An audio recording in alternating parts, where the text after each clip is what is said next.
کہ حضرت موسیٰ علیہ السلام کے زمانے میں ایک شخص تھا، وہ دیکھتا تھا کہ حضرت موسیٰ علیہ السلام کو طور پر تشریف لے آتے ہیں۔ تو ایک بار حضرت موسیٰ علیہ السلام بازار سے گزر رہے تھے، تو اس شخص نے کہا کہ جب آپ اللہ سے گفتگو کریں، رب سے بات چیت ہو، تو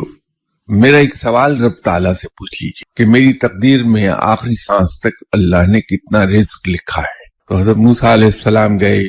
تیرا ایک بندہ ہے اسلام کا فلاں بازار میں رہتا ہے، اس نے مجھ سے کہا تھا کہ میں تجھ سے اس کی یہ گزارش پیش کر دوں تیری خدمت میں۔ تو رب تعالیٰ نے فرشتے سے کہا کہ اس آدمی کا بتا دو۔ جب اس شخص سے حضرت موسیٰ علیہ السلام کی ملاقات ہوئی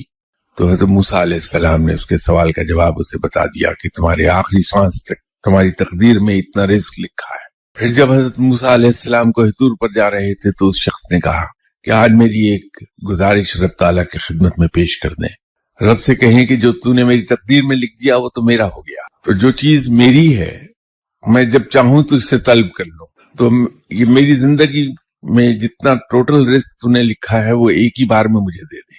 حضرت موسیٰ علیہ السلام نے اللہ کے حضور عرض کر دی کہ یا باری تعالیٰ، جس شخص کے رزق کے بارے میں تجھ سے پوچھا تھا آج اس نے اس خواہش کا اظہار کیا ہے۔ تو رب نے فرشتے کو حکم دیا کہ رزق دے دیا جائے۔ تو اس شخص کی تقدیر میں جتنا اس کے مرتے دم تک رزق لکھا تھا وہ یکمشت اسے دے دیا گیا۔ کہ حضرت موسیٰ علیہ السلام ادھر سے گزرے تو دیکھا کہ اس شخص کے خاندان کے سارے لوگ اس کے یہاں کھانا کھا رہے ہیں۔ تو حضرت موسیٰ نے سوچا کہ یہ رزق اب اس کا 6 مہینے یا 8 مہینے سے زیادہ نہیں چلے گا، لیکن ہوا یہ کہ وہ کئی مہینے دیکھتے رہے کہ وہاں شہر کے تمام بھوکے کھانا کھا رہے ہیں اور رزق چل رہا ہے۔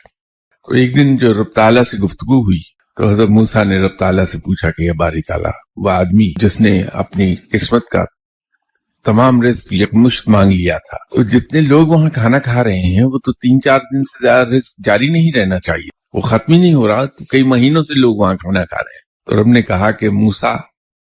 اس شخص نے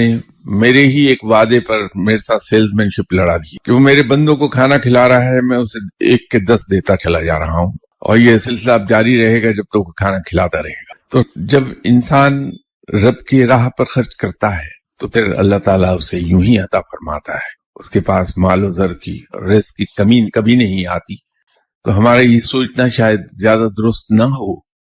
کہ اگر ہم اللہ کی راہ پہ خرچ کرتے رہیں گے تو ہمارے پاس مال و زر کبھی جمع نہیں ہوتا۔ بات صرف اتنی ہے کہ ہم میں سے کوئی شخص اس چیز پر عمل کر کے دیکھ لے کہ بغیر کسی غرض کے، بغیر کسی توقع کے، بے لوث ہو کر صرف اور صرف اللہ کی رضا کے لیے اس کے بندوں پر خرچ کرے کھلے دل سے، اور دیکھیے پھر رزق کس طرح مین کی طرح برستا ہے انسان پر۔